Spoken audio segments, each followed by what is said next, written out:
ஏன்னா நீங்க ஒரு அரசியல் கட்சியுடைய பொதுக்கூட்டத்துல இறந்து போனவர்களுக்கு இப்படி கொடுப்பது என்பது தவறான முன் உதாரணம். நிச்சயமாக உயர்நீதிமன்ற தீர்ப்பு வரவேற்கும். விஜய் கேட்கல, அதோட விளைவு தான் இந்த தீர்ப்பு. இதுவே அவங்க சுப்ரீம் கோர்ட்டுக்கு போறாங்க, சுப்ரீம் கோர்ட் என்ன சொல்ல போகுதுன்னு தெரியல. சுப்ரீம் கோர்ட்டை ப்ரெடிக்ட் பண்ண முடியாது. அது ராவுத்தர் குதிரை முன்னால போனா கடிக்கும் பின்னால. இந்த குற்றப்பத்திரிகையில விஜயோட தவறால தான் அந்த உயிர்கள் பலியாச்சுன்னு வந்து அப்ப என்ன பண்ணும்? உங்க தவறுக்கு எதுக்கு நீங்க அரசு வேலையை ஈடா கொடுக்குறீங்க? சரி, நீங்க தனிப்பட்ட முறையில கொடுத்த 20 லட்சம் ரூபாய் யாரும் கொஸ்டின் பண்ணல. என்ன சொல்ல போனா அன்னைக்கு தமிழ் ஸ்டாலின் அரசு 10 லட்சம் ரூபாய் கொடுத்துருச்சு.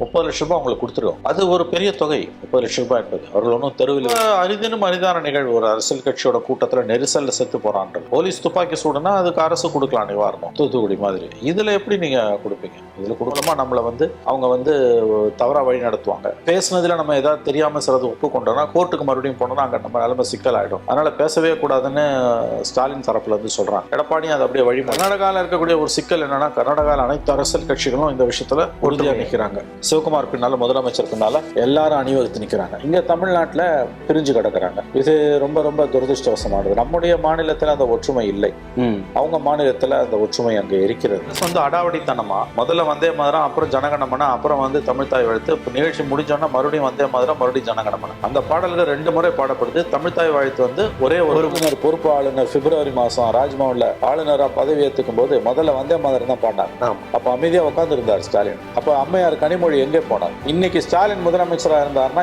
ஆர்லேக்கர் பதவி இருக்கும்போது முதலமைச்சர் ஸ்டாலின் பிப்ரவரி மாதம் முதலமைச்சர் ஸ்டாலின் அவர்கள் ராஜ்பவன்ல கலந்து கொண்ட நிகழ்ச்சியில் முதல்ல வந்தே மாதிரம் இசைக்கப்பட்டது. அது பிறகு தேசிய கீதம், அதன் பிறகுதான் தமிழ்தாய் வாழ்த்து பாடப்பட்டது. அப்ப அதை பத்தி திமுகவோ, திமுக தொண்டு சதிகளோ, முரசொலியோ, கலைஞர் தொலைக்காட்சியோ, சன் டிவியோ, திமுகவுடைய ஊதுகுழல்களோ, தனிநபர் ஊதுகுழல்களோ, பெய்டு மோட்ஸோ ஒருத்தனுமே வாய் திறக்கலையா? இன்ஃபேக்ட் அப்படி நடந்ததுன்றத அடுத்த ஒரு நாள் நான் பார்த்தேன். ஏதோ ஒரே ஒரு பத்திரிகையில் மட்டும் போட்டிருந்தாங்க. ரெட்டலோக்ஸ் நெஞ்சங்களுக்கு வணக்கம். நான் கார்த்திக். இன்றைய பொலிட்டிக்கல் பல்ஸ் நிகழ்ச்சியில் நம்முடைய இணைந்திருப்பவர் மூத்த பத்திரிகையாளர் திரு மணி அவர்கள். வணக்கம் சார்.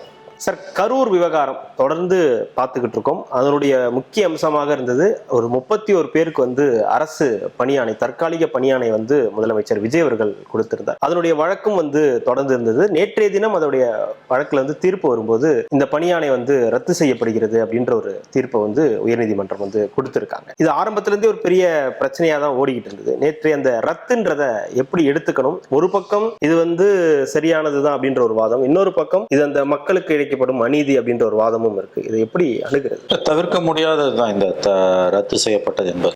ஏன்னா நீங்க ஒரு அரசியல் கட்சியுடைய பொதுக்கூட்டத்துல இறந்து போனவர்களுக்கு இப்படி கொடுப்பது என்பது தவறான முன் உதாரணம். நிச்சயமாக உயர்நீதிமன்ற தீர்ப்பு வரவேற்கத்தக்கதுதான். இது முதல்லயே ஒரு உஷாரா இருந்திருக்கும். ஏன்னா சிபிஐ இன்னும் குற்றப்பத்திரிகை தாக்கல் செய்யல. அது நிலுவையில இருக்கும்போது இதை செய்வது என்பது சிக்கலை உண்டாக்கும்னு விஜய் உணர்ந்திருக்க வேண்டும். அவர் அதை தவறிவிட்டார். இத்தனைக்கும் கூட்டணி கட்சிகளும் உஷார்படுத்தினாங்க, வேணாம் அவசரப்படாதீங்க, அரசு பணி வேணாம் அப்படின்னு. ஏன்னா எத்தனை லட்சக்கணக்கான இளைஞர்கள் காத்து கிடக்கும் போது நீங்க இப்படி செய்வது என்பது தவறான முன்னுதாரணம் ஆயிடும். யாராவது ஒருத்தருக்கு கொடுக்குறாங்க, 2 பேர் கொடுக்குறாங்கன்னா அது முதலமைச்சரின் தனி உரிமை. அதை யாரும் கொஸ்டின் பண்ண முடியாது. அப்பாயின்மெண்ட்டுக்கு முதலமைச்சருக்கு எல்லா உரிமையுமே உண்டு. 31 பேருன்றது அது ஒரு கடைநிலை ஊழியர்களாக இருந்தா கூட அது தவறான முன்னுதாரணம். இது ஏற்கனவே உணர்த்தப்பட்டது. ஆனா அவர் கேட்கல. துரதிருஷ்டவசமா விஜய் கேட்கல. அதோட விளைவு தான் இந்த தீர்ப்பு. இதுவே அவங்க சுப்ரீம் கோர்ட்டுக்கு போறாங்க, சுப்ரீம் கோர்ட் என்ன சொல்ல போகுதுன்னு தெரியல. சுப்ரீம் கோர்ட்டை ப்ரெடிக்ட் பண்ண முடியாது. அது ராவுத்தர் குதிரை முன்னால போனா கடிக்கும், பின்னால போனா இடிக்கும். இப்போதைக்கு இந்த தீர்ப்பு தான் நடைமுறையில் இருக்குது. உடனே இவங்க இன்னைக்கே சுப்ரீம் கோர்ட்டுக்கு போறேன்னாங்க, 2-3 நாள்ல போயிடுவாங்க. அங்க என்ன பண்ண போறாங்க? வழக்கு எப்போ விசாரணைக்கு வரும்? மினிமம் 10 நாளாவது ஆகும், 10-15 நாளாவது ஆகும்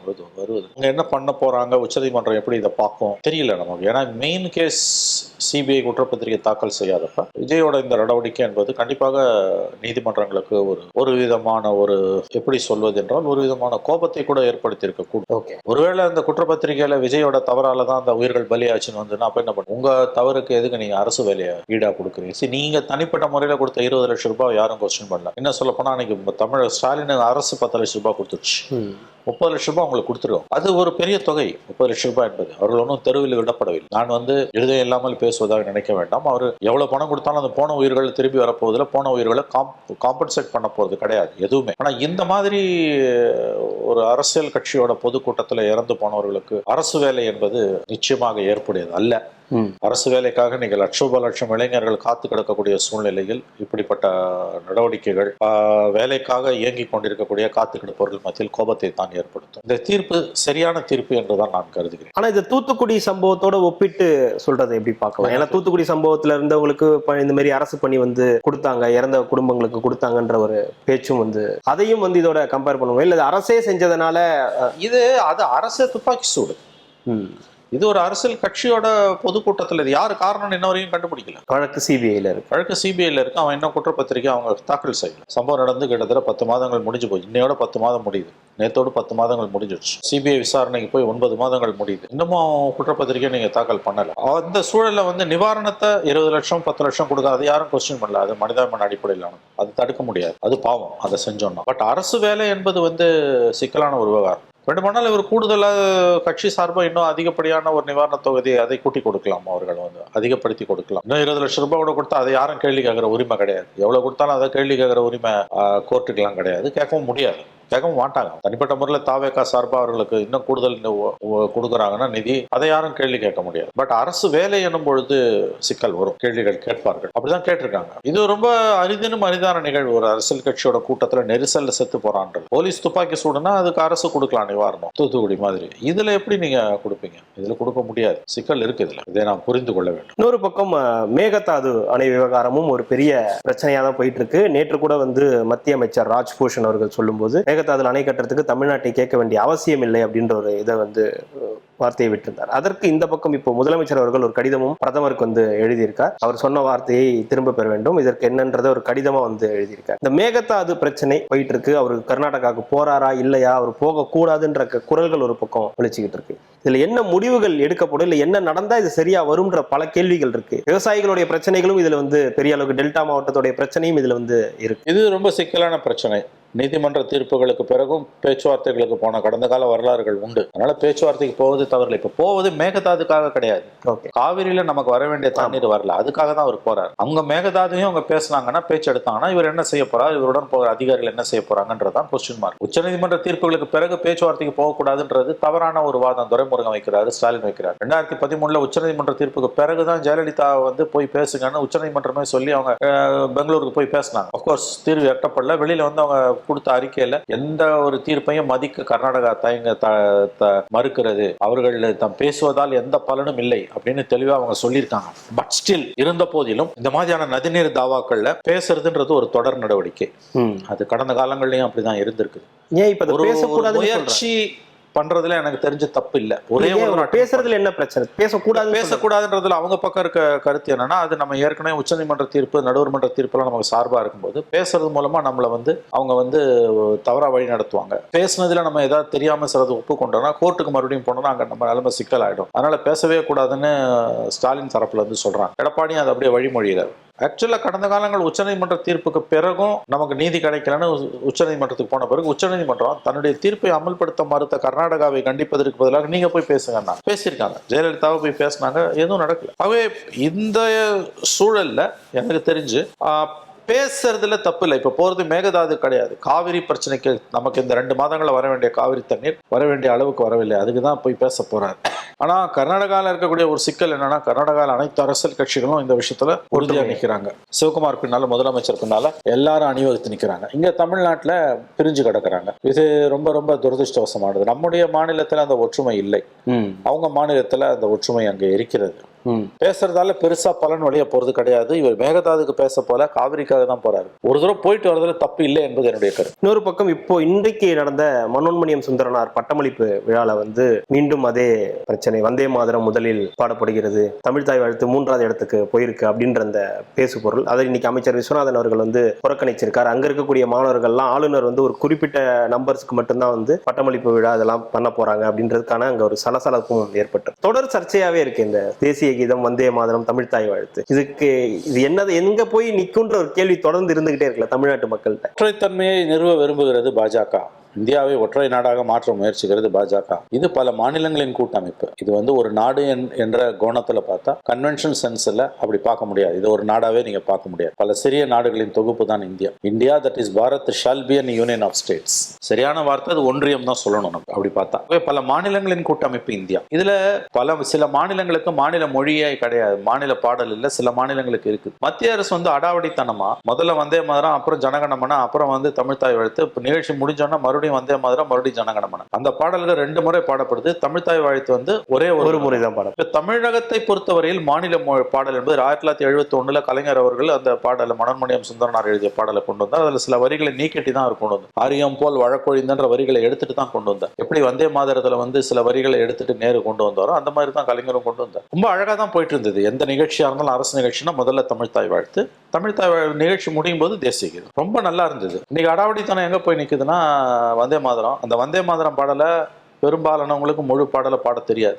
இப்போ நீராடு கடல் கொடுத்தா நம்மளால பாட முடியும், தேசிய கீதத்தை பாட முடியும், ஜனகணமன. ஆனால் வந்தே மாதரத்தை பாட முடியாது. அமித்ஷா மோடியாலே அதை முழுசும் பாட முடியாது, தெரியாது அவங்களுக்கு. இன்னைக்கு அந்த பாடலை கொண்டு வந்து நீ திணிக்கிற. இது வந்து இந்தியாவில் பல மாநிலங்கள்ல இந்த இதுக்கு எதிர்ப்பு வருது, குரல் வருது. சில மாநிலங்கள்ல மாநிலம் கீதம் இருக்குது, சில மாநிலங்கள்ல இல்ல. இப்போ ஆசீர்வாத ஆச்சாரி பிஜேபி பிரமுகர் அவர் ஒரு ட்வீட் போட்டிருக்காரு. அதுல வந்து தமிழக அமைச்சர்கள் ஆளுநர் உரையை புறக்கணித்தது அது அவருடைய உரிமைன்றார். ஆச்சரியமா இருக்கு. மறைமுக வந்து தமிழ்த்தாய் வாழ்த்தை பாடாதது தவறுன்னு அவர் சொல்றாரு. பிஜேபிக்குள்ளே வந்து ஒரு சிலர் அப்படி பேசுறாங்க அல்லது பேசுற மாதிரி நடிக்கிறாங்க. இது யாரா இருந்தாலும் ஏத்துக்க மாட்டாங்க.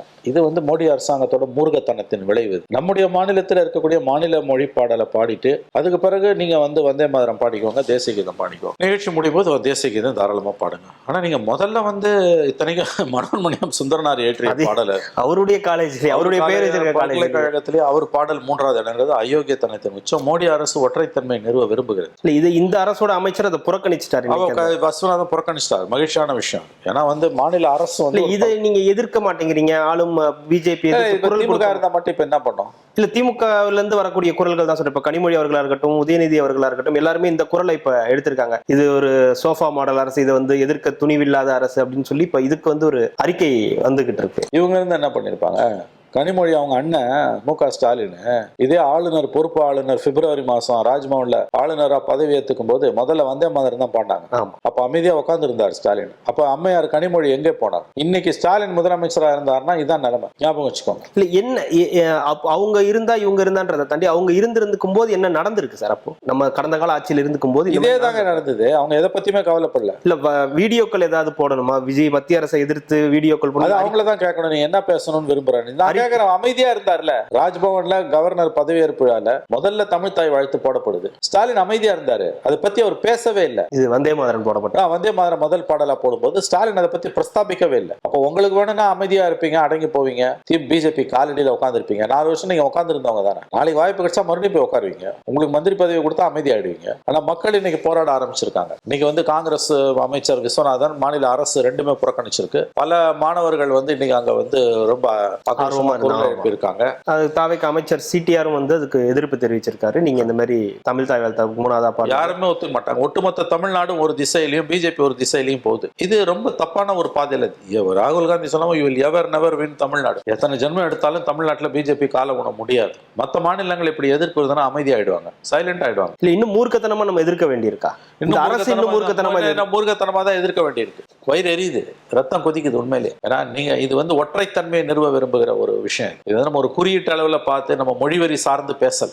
உண்மையிலே இது ஒரு மாநில உணர்வு. அதையும் கலைஞர் வந்து ரொம்ப கண்ணியமா அதுல இருக்கக்கூடிய வரிகளை நீக்கினார். எப்படி வந்தே மாதரம் பாடல சில வரிகளை நேரு நீக்கினாரோ அந்த மாதிரி அவர் நீக்கினார். அது முஸ்லிம்களுக்கு எதிராக இருந்து நீக்கினார். இது பிராமணர்களுக்கு எதிராக இருக்குன்னு கலைஞர் நீக்கினார். ஏன்னா முழு பாடலை பாடினா பிற்காலத்தில் அந்த பாடலை எடுத்துருவாங்க, தெரியும் அவங்களுக்கு தீர்க்கதரிசிகள், அவங்க வந்து உட்காரும் பொழுது எடுத்துருவாங்க அப்படின்ட்டு அவரு கலைஞர் வந்து அதை உண்மையிலேயே எடுத்தார். அதனாலதான் பிராமின் லாபி கூட அதை எதிர்க்க முடியல. அது ஒரு அற்புதமான ஒரு பாடல். அது அதை நம்ம மாநில அரசு நிகழ்ச்சிகளை முதல்ல பாடுறோம், முடிக்கும் போது தேசிய கீதம் மறக்காம பாடிடுறோம். அப்ப தேசபக்தியில இந்தியர்கள் தமிழர்கள் யாருக்கும் சளைத்தவர்கள் அல்ல. எவ்வளவு ஆணவம் வருதுன்னா அமித்ஷா கம்பெனிக்கு, மோடி கம்பெனிக்கு ஒரு சட்டத்தை ஒன்னைய போட்டு ஏற்றி அப்புறம் ஆளுநர் கவர்னர் ஹோம் மினிஸ்ட்ரி மூலமா ஒரு சர்க்குலர் அனுப்பிச்சு ஆளுநர் மத்திய அரசு கலந்துக்கிற நிகழ்ச்சிகள் எல்லாத்திலையும் முதல்ல வந்தே மாதரம் தான் பாடணும். ஆக்சுவலா பிஜேபி ஆளக்கூடிய சில மாநிலங்களில் பெங்கால்லாம் இந்த நடைமுறை இல்லை. அங்கெல்லாம் வந்து அந்த மாநில மொழியை தான் பாடுறாங்க நான் கேள்விப்பட்டேன். Subject correction. இது ஒட்டுமொத்த தமிழகத்தையும் பகைக்கிற வேலை. ஆட்சிக்கு வரணுன்ற ஆர்வம் ஒரு 10% பிஜேபிக்கு இருந்ததுன்னா இப்படிப்பட்ட அட்டுழியங்களை செய்ய மாட்டாங்க. எதுக்கு வந்து நீ அந்த யூனிவர்சிட்டி ஃபங்க்ஷன்ல போய் கவர்னர் வராருன்னு முதல் பாடலாம் வந்தே மாதிரி அப்புறம் தேசிய தான் அப்புறம் 3வது இடம்ன்றது இழிவுபடுத்துற வேலை இல்லை. இந்த விதத்தில் இதெல்லாம் நியாயம். ஆகவே வந்து நிரந்தரமான அழிவு பாதையில் பாஜக சென்று கொண்டிருக்கிறது. ஒரு விதத்தில் இது நல்லது. இப்படிலாம் சேர்த்து மூலமா 100% மக்கள் ஆதரவே அவர்கள் இழப்பார்கள். தொடர்ந்து அவங்க ஒரு மக்களுடைய உணர்வுகளுக்கு எதிராக உணர்வுகளுக்கு எதிராக அதை சம்பாரிச்சுக்கிட்டே செஞ்சு இருக்காங்க. சம்பாதிச்சுட்டு தமிழர்களோட வயிற்றுல கோவத்தை, எரிச்சலை, சாபத்தை பிஜேபி தொடர்ந்து சம்பாதித்து கொண்டிருக்கிறது. யாராவது இதை ஏத்துப்பானாங்களாங்க? ஆசீர்வாதம் ஆச்சாரி கொஞ்சம் இறங்கி வந்து பேசுறாரு. சில மாநிலங்கள்ல மாநில மொழி பாடல்னு ஒண்ணு கிடையாது, இங்க தமிழ்நாட்டுல இருக்குது. அதுக்கு முன்னுரிமை கொடுக்காம 3வது இடத்துக்கு அதை தள்ளினதுன்றது புரிந்து கொள்ளக்கூடிய தவறு தான். அந்த தொனியில பேசுறாரு, தவறுன்னு சொல்லல. அதை பாய்காட் பண்றதுக்கு மாநில அரசுக்கும் மாநில அமைச்சருக்கும் உரிமை இருக்கு அப்படின்னு என்ன அர்த்தம்? இறங்கி வராங்க. இல்ல இது தாவேக்கா இப்ப இது எப்பவுமே நடைமுறையில இருக்கக்கூடிய விஷயம்னா கூட இது தாவேக்கா அரசை சீண்டி பார்க்கலாம், இது என்ன ரியாக்ட் பண்றாங்கன்ற ஒரு அதுதான் நான் சொல்றேன். நான் இது தாவேக்கா அரசு இல்ல அப்படி நான் பார்க்கல. தாவேக்கா அரசு சிண்டி பாக்குறத நான் பார்க்கல.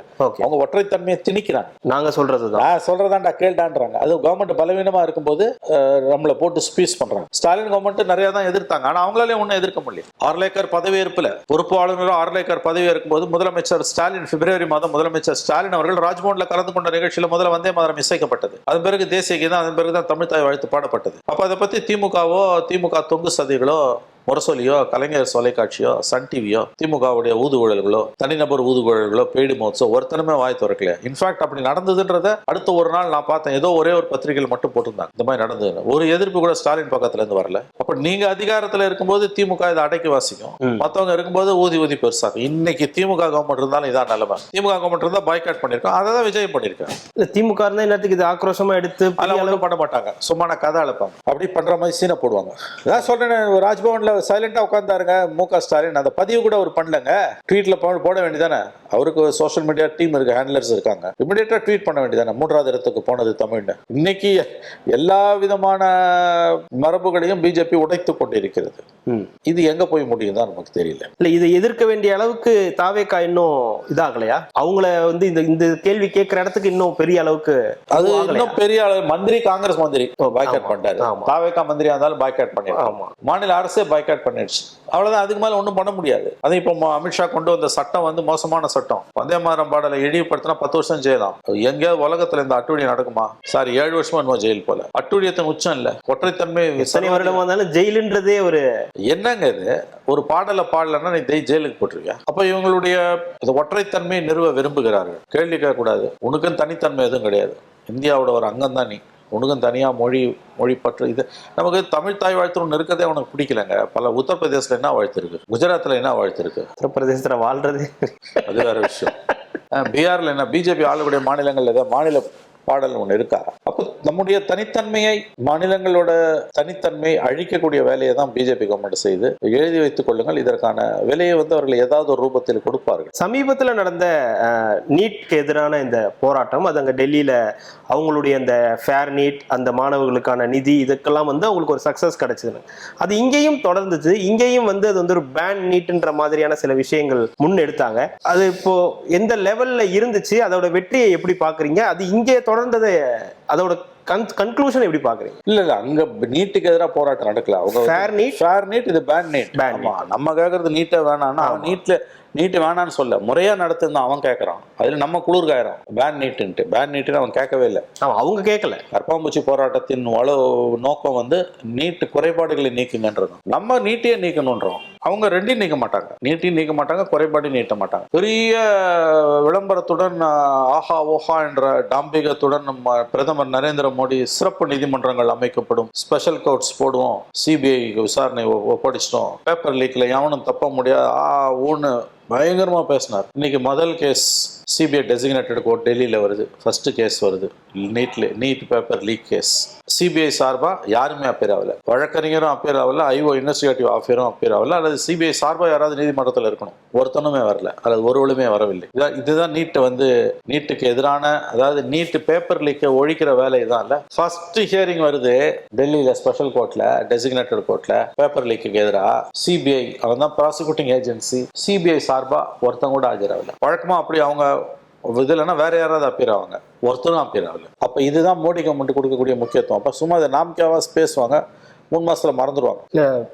தர்மேந்திர பிரதானுடைய அந்த ரெசிக்னேஷன், இதையெல்லாம் ஒரு வெற்றியா வந்து அவங்க வந்து கொண்டாடும் போது இங்க நமக்கு என்ன பக்கம் இந்த பேன் நீட்டுக்கான நமக்கு ஒரு வெற்றியும் கிடையாதுங்க. பேன் நீட்டுக்கு தமிழ்நாட்டுக்கு ஒரு வெற்றியும் கிடையாதுங்க. நல்லா எல்லா அரசியல் கட்சி மக்களை ஏமாத்திட்டு இருக்கான். அவன் கேட்கறது ஃபேர் நீட், நம்ம கேட்கறது பேன் நீட். அவன் நீட்டை எடுன்னு எவனுமே கேட்கல. அவனுக்கு முழுக்க முழுக்க முறையா நடத்துறா தேர்வுன்றாங்க. பேப்பர் லீக் இல்லாம நீ நீட் தேர்வு நடத்து, நாங்க படிச்சு பாஸ் பண்ணிக்கிறோம். இவங்க சொல்றது நீ பேன் நீட் பண்ணு, நீட்டை பேன் பண்ணு. ஐயோ, அந்த போராட்டமே அது கிடையாதுயா. நீ உட்காந்து கத்தின்னு இருக்க வேண்டியதான். இல்ல இங்க திமுகவுடைய முன்னாள் எம்எல்ஏ எழிலெல்லாம் சொல்லும்போது நம்ம வந்து அவங்களுக்கு புரிய வைக்கணும். நம்ம வந்து இங்க நீங்க ஃபேர் நீட் கூடாது, பேன் நீட்டை தான் நம்ம வந்து முன்னெடுக்கணும்ன்றதை நம்ம அவங்களுக்கு சொல்லணும். நீ இன்ஃபுளுன்ஸ் சொல்றதெல்லாம் அப்புறம் இருக்கட்டும். அவன் போராடிட்டு இருக்கான், ஜெயிச்சிட்டான். அவன் மந்திரி ராஜினாமா வாங்கிட்டான். அவன் எனக்கு நீட் வேண்டான்னு கேட்கவே இல்லை, ஒருத்தன் கூட கேட்கல.